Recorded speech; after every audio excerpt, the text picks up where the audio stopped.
Trudeau is in Yukon to meet with the Premier. He's speaking to reporters. That's after that. He's talking about the... Which means we do things together over North America. And there were Canadian and American fighter jets scrambled to intercept the object and to take it down. It was very much based on the context and the situations of who was there, who had the capacity to do it before we lost the object into darkness or into situations. Our focus was not on which side gets credit for what. Our focus was on running the operation smoothly and successfully. That's what Norad is all about, and that's a perfect example of how seamlessly we work together. Norad est une commande conjointe. Nous faisons tous tout ensemble pour protéger l'Amérique du Nord ensemble. North America together. There were Canadian and American planes that were on site. The order was that the one with the best and fastest option could bring down that object. We are less concerned about who gets credit for this, far more concerned about the result that we want, and that's how Norad was built, and it's a very beautiful example of how it works. Can you reassure Yukoners, and if so, what allows you to reassure them that right now there's no threat for the land, the water, or the health of the people living in the surrounding communities? We are deploying all measures possible to keep Canadians safe. We understand that Yukoners, and I spoke with the Indigenous leaders, the First Nations leaders in the affected territory last night, are rightly concerned about the impact on their citizens, but are also recognizing that the decision was taken to take this down over fairly unpopulated and sparsely populated territory to make sure that the safety of Canadians and of Yukoners was first and foremost. In the recovery efforts, a lot of it is going to be around searching for and hopefully finding the object, but there are also places and teams in place to make sure that whether it's hazardous, whether there's who knows what associated with the object, it be properly dealt with by people with the proper training to make sure that there is no risk to human life as it is recovered. Obviously, the safety of people living here in Yukon and throughout the country is our priority, which is why we took the actions that we did, but that's also why in research we're coordinating with the territorial government, we're coordinating with the Indigenous leaders in the region to ensure that people are safe. And of the teams I've met for the search and recovery and analysis of the object, there are experts in dangerous materials that will make sure there is no threat to the population. Next question, prochaine question. Hi, Ethan Lang, Whitehorse Star. I'm just asking, I know the recovery effort is ongoing, but Norad told the Associated Press this weekend that they have an idea of what this aircraft is. Is there any reason we don't have more information on what this aircraft is?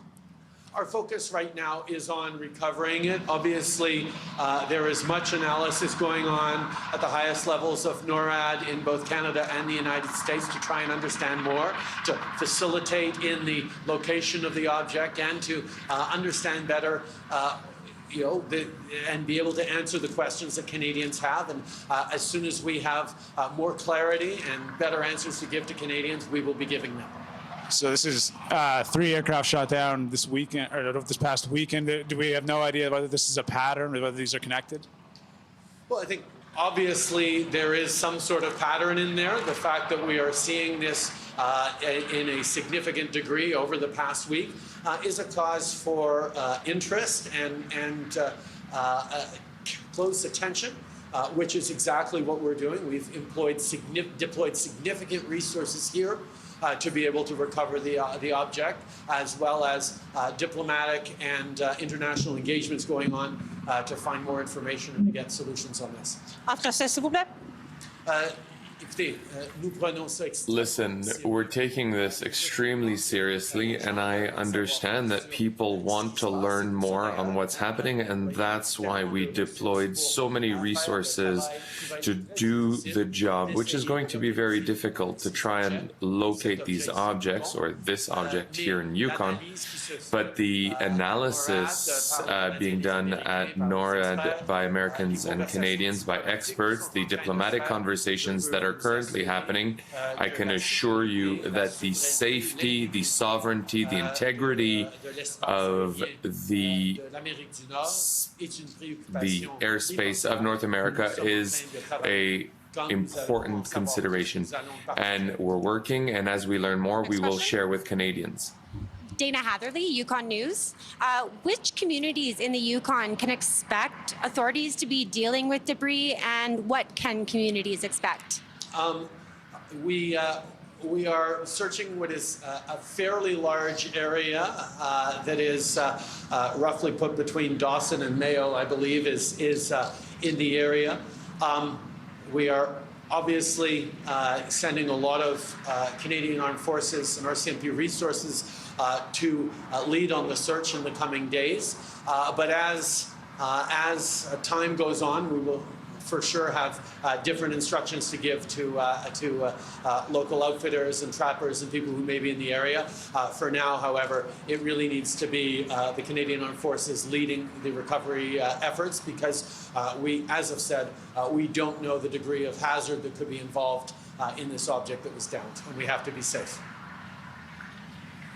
And how do you plan to work with Yukon's Premier and Indigenous leaders to keep Canadian sovereignty safe, and what does that mean? Well, obviously, the responsibility of the federal government and the armed forces is to make sure, and NORAD is to make sure Canadian sovereignty is protected and maintained.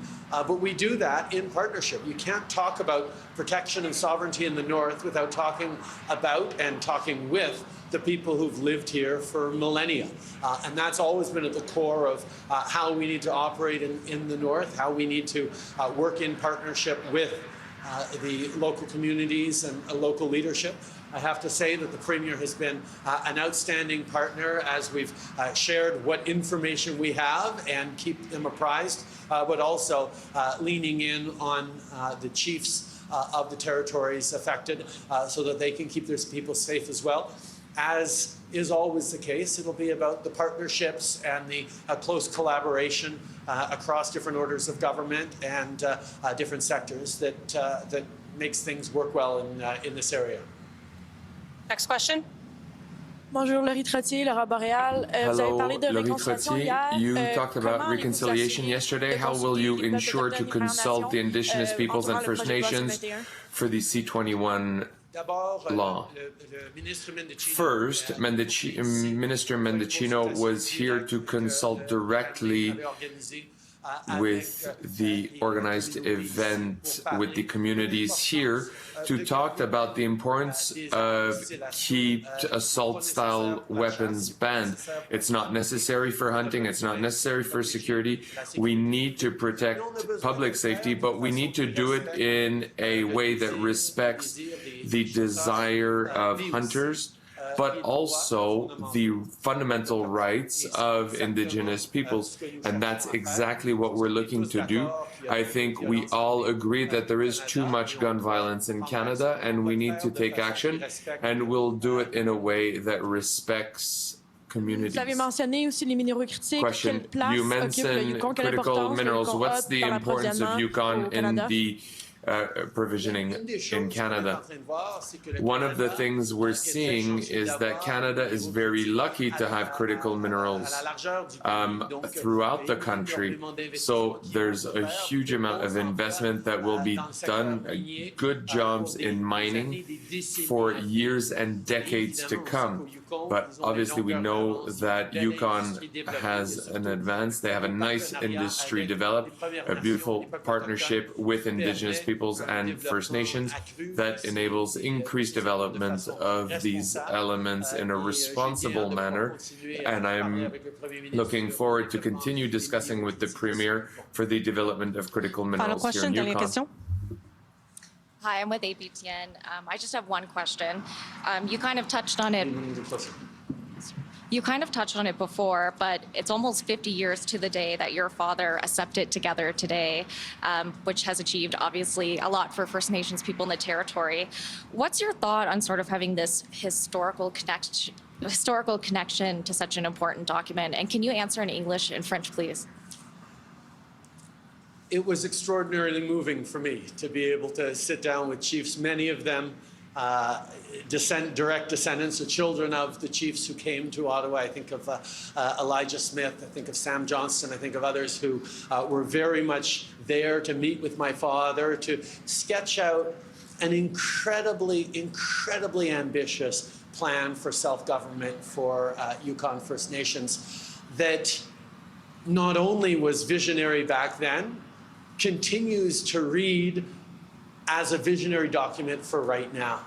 And you really see the depth to which Indigenous leadership across the country and First Nations here in the Yukon see clearly about what the path of reconciliation is.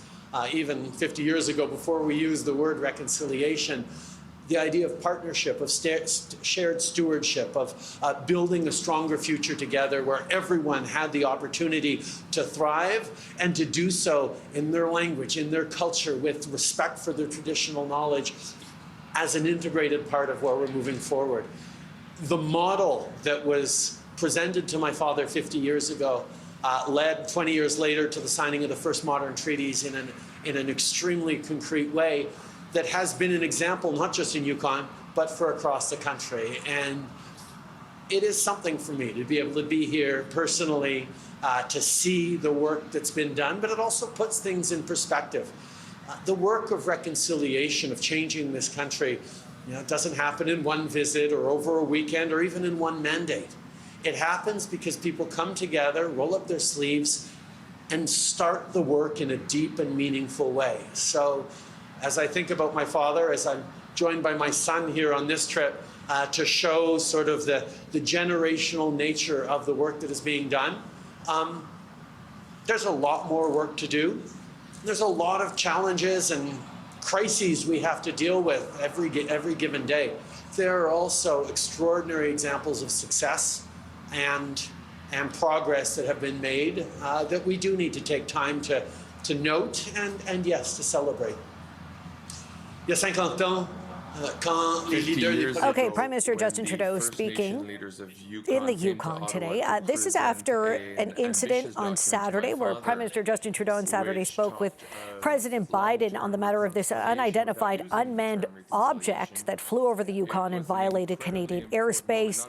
It was closely tracked and monitored by Norad and eventually taken down. The Prime Minister saying today we are deploying all measures to keep Canadians safe as this ongoing saga with these unmanned objects and concerns surrounding Chinese surveillance continues.